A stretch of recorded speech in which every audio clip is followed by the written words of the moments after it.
ഒരുപാട് സ്നേഹത്തോടെ മിനീസ് കിച്ചണിലേക്ക് ഹാർദവമായ സ്വാഗതം. ഇന്ന് നമ്മൾ ഉണ്ടാക്കുന്നത് കോഴിക്കോടിൻ്റെ സ്വന്തം പലഹാരമായ പൊരിച്ച പത്തിരിയാണ്. ഇത് സ്നാക്സായും രാവിലെ ബ്രേക്ക്ഫാസ്റ്റിനും കഴിക്കാവുന്ന വിഭവമാണ്. ഇറച്ചിക്കറിയുടെ കൂടെ കഴിക്കാൻ പറ്റിയ സൂപ്പർ പലഹാരമാണ് പൊരിച്ച പത്തിരി. വീഡിയോയിലേക്ക് പോകുന്നതിന് മുമ്പ് നിങ്ങൾ ആദ്യമായിട്ടാണ് നമ്മുടെ ചാനൽ കാണുന്നതെങ്കിൽ ഒന്ന് സബ്സ്ക്രൈബ് ചെയ്ത് താഴെ കാണുന്ന ബെൽ ബട്ടൺ കൂടി ഇനേബിൾ ചെയ്യണേ. എന്നാലേ നമ്മളിടുന്ന വീഡിയോസിൻ്റെ തുടർ നോട്ടിഫിക്കേഷൻ നിങ്ങൾക്കുടനെ ലഭിക്കുകയുള്ളൂ. അപ്പോൾ നമ്മുടെ തനതു കേരളീയ വിഭവമായ പൊരിച്ച പത്തിരി ഉണ്ടാക്കുന്നത് എങ്ങനെയെന്ന് നോക്കാം.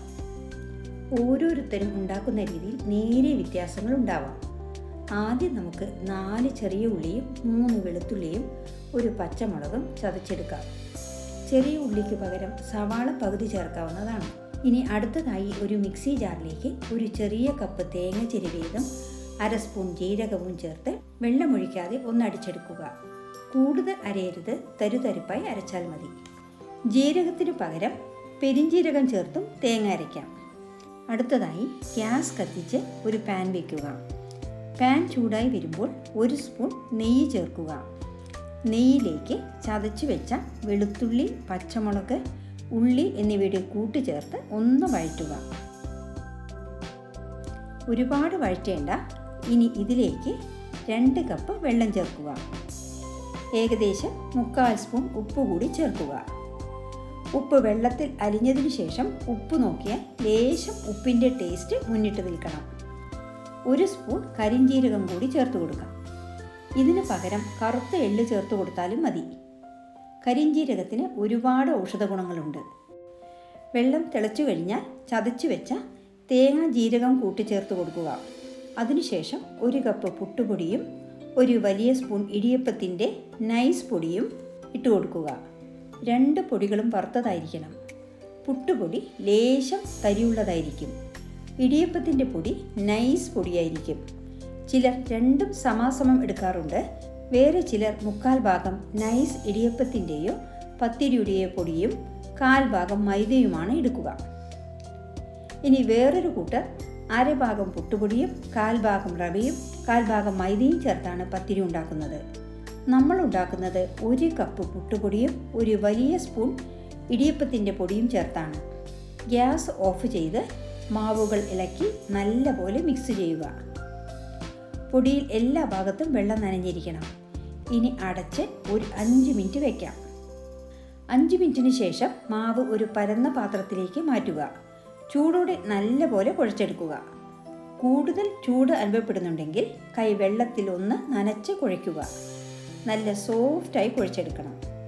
വെള്ളം പോരാ എന്നുണ്ടെങ്കിൽ ലേശം വെള്ളം തെളിച്ച് കുഴയ്ക്കുക. 1 കപ്പ് അരിമാവിന് 1/2 കപ്പ് വെള്ളമാണ് കണക്ക്. 1 വലിയ സ്പൂൺ ഇടിയപ്പത്തിൻ്റെ മാവ് ചേർക്കുന്നത് കൊണ്ട് 2 കപ്പ് വെള്ളമാണ് നമ്മളെടുത്തത്. ഈ അളവ് കറക്റ്റായിരിക്കും. 3 തൊട്ട് 5 മിനിറ്റ് സമയമെടുക്കും നല്ല സോഫ്റ്റായി മാവ് കുഴച്ചെടുക്കുവാൻ. ഈ മാവിൽ നിന്നും 1 ഉരുള മാവെടുത്ത് എണ്ണ പുരട്ടിയ ബട്ടർ പേപ്പറിലേക്ക് വയ്ക്കാം. ബട്ടർ പേപ്പറിന് പകരം ഇലയോ പ്ലാസ്റ്റിക് ഷീറ്റോ അതുമല്ലെങ്കിൽ പാൽ കവറോ എടുക്കാം. ഇനി ഇതിനു മുകളിൽ മറ്റൊരു ബട്ടർ പേപ്പർ വെച്ച് ഒരു പാത്രം കൊണ്ട് അമർത്തി പരത്താം. അല്ലെങ്കിൽ ചപ്പാത്തി റോളർ കൊണ്ട് പരത്താം. അതുമല്ലെങ്കിൽ കൈകൊണ്ട് പരത്താം. നിങ്ങൾക്ക് ഏതാണോ സൗകര്യം അതിനനുസരിച്ച് ചെയ്യുക. ഇനി ഇതെല്ലാം ഒരേ ഷേപ്പിൽ കിട്ടാൻ ഗ്ലാസ്സോ അടപ്പോ അല്ലെങ്കിൽ ചെറിയ ബൗളോ എടുത്ത് റൗണ്ട് ഷേപ്പിലാക്കുക. കുറച്ച് കട്ടിയിൽ വേണം ഇത് പരത്താൻ. ഇങ്ങനെ എല്ലാ മാവും പരത്തി ഷേപ്പാക്കി എടുക്കുക. നമ്മൾക്ക് ചെറിയ 16 പത്തിരിയാണ് ഈ മാവിൽ നിന്ന് ലഭിച്ചത്. വലിയ പത്തിരിയാണെങ്കിൽ 8 തൊട്ട് 10 വരെ ഈ മാവിൽ നിന്നും ഉണ്ടാക്കാം. ഇപ്പോൾ നമ്മുടെ പത്തിരികളെല്ലാം പൊരിക്കാൻ റെഡി ആയിട്ടുണ്ട്. ഇനി നമുക്ക് പത്തിരി പൊരിച്ചെടുക്കാം. ഇതിന് ഗ്യാസ് കത്തിച്ച് ഒരു കടായോ ഉരുളിയോ വയ്ക്കുക. വെള്ളമയം പോയ ശേഷം മാത്രം എണ്ണ ഒഴിച്ചു കൊടുക്കുക. എണ്ണ ചൂടായോ എന്നറിയാൻ 1 നുള്ളു മാവെടുത്ത് എണ്ണയിലിട്ടാൽ എണ്ണയുടെ അടിയിൽ പോയി പെട്ടെന്ന് പൊങ്ങി വരുന്നുണ്ടെങ്കിൽ മനസ്സിലാക്കാം എണ്ണ ചൂടായിട്ടുണ്ടെന്ന്. അല്ലെങ്കിൽ കൈ എണ്ണയുടെ മുകളിൽ വെച്ച് നോക്കിയാൽ ആവി കയ്യിലടിക്കുന്നുണ്ടെങ്കിലും മനസ്സിലാക്കാം എണ്ണ ചൂടായെന്ന്. ഗ്യാസ് ഹൈയിൽ വെച്ച് വേണം പത്തിരി ഇട്ട് കൊടുക്കുവാൻ. ഒന്നിട്ട് മുകളിൽ പൊന്തി വന്നതിന് ശേഷം രണ്ടാമത്തെ പത്തിരി ഇട്ട് കൊടുക്കാം. അങ്ങനെയും വറുത്തെടുക്കാം, അല്ലെങ്കിൽ 3-4 എണ്ണ ഒന്നിച്ചും ഇട്ട് കൊടുക്കാം. എണ്ണയിലിട്ടതും ഗ്യാസ് മീഡിയം ഫ്ലെയിമിൽ വെക്കുക. ഉടനെ ഇളക്കരുത്, പത്തിരി പൊടിഞ്ഞു പോകും. 2 സൈഡും നല്ലപോലെ വേവിച്ചെടുക്കുക.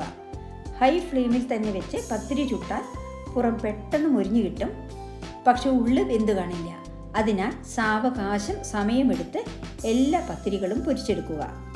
ക്ഷമ നല്ല പോലെ വേണ്ട ജോലിയാണ് കുക്കിംഗ്. ഇഷ്ടത്തോടെ കുക്കിംഗ് ചെയ്യുമ്പോൾ നാം ഉണ്ടാക്കുന്ന ഭക്ഷണത്തിന് സ്വാദേറും. നല്ല മനസ്സോടെ ആത്മാർത്ഥമായി എന്ത് ചെയ്താലും അത് നന്നായി വരും.